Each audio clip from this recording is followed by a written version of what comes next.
உள்ள கடகராசி என்பர்களே வணக்கம்.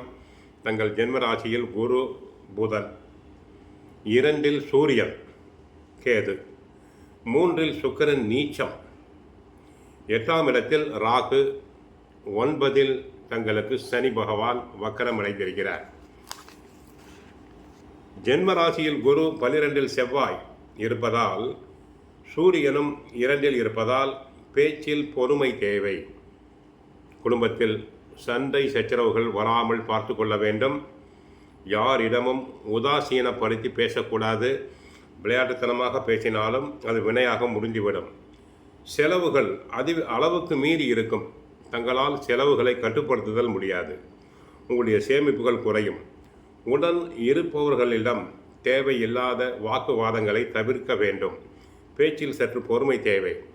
தொழில் வியாபாரத்தில் உங்கள் உழைப்புக்கான பலனை அடைய இடையூறுகள் உண்டாகும்.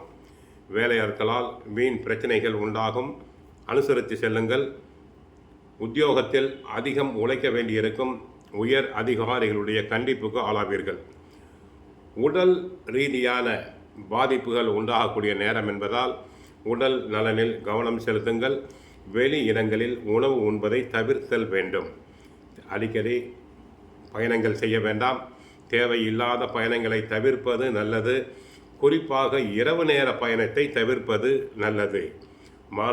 மாணவியர்கள் நன்றாக படித்தல் வேண்டும்.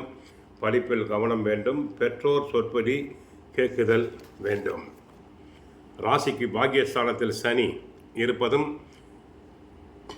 ஓரளவு அமைப்பு தான், சாதகமான அமைப்பு. பெற்றோர்களின் ஆதரவு உண்டு. பெரியோர்களின் ஆதரவு உண்டு. தம்பதிகள் தங்கள் கருத்து வேறுபாடுகளை சுமூகமாக பேசி தீர்த்து கொள்ள வேண்டும். ஆரோக்கியத்தில் மட்டும் கவனம் செலுத்துங்கள். கண்ட நேரத்தில் உணவு உட்கொள்வது, அகால போஜனம், உறக்கம் தேவையில்லாதது. உணவு பழக்கங்களை சரி செய்து கொள்ள வேண்டும். அதிகமான முதலீடு இப்போது வேண்டாம். தொழில்துறையில் கவனம் செலுத்துங்கள். மற்றபடி கோவிலுக்கு சென்றால் கிருஷ்ண பரமாத்மாவை வழிபடுங்கள். வீட்டில் தினமும் சுந்தரகாண்டம் பகவத்கீதை பாராயணம் செய்யுங்கள். வாழ்க வளமுடன், மங்களம் உண்டாகட்டும். ஹரே கிருஷ்ணா, ஹரே கிருஷ்ணா, ஹரே கிருஷ்ணா.